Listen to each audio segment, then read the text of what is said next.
Hello guys, in today's tutorial I'm going to show you how to fix Instagram will restrict certain activity. So first thing you want to do is go to your profile on Instagram and then click on edit profile right here as you can see. Now on this page all what you want to do is make sure to change all the informations. Change the profile photo, the name, the username and the pronouns and the bio and the link. You need to remove any link if you have a link in your bio.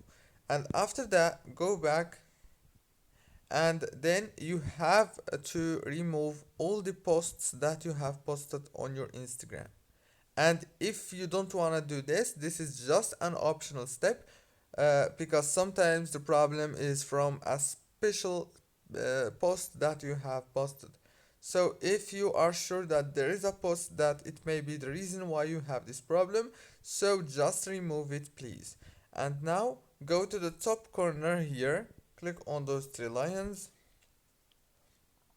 click on the settings, click on this help option, click on report a problem, click on report problem without checking.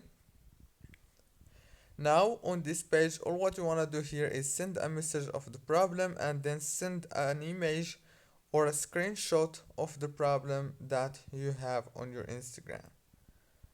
That's it guys, don't forget to like, subscribe and thank you so much for watching this tutorial until the very end.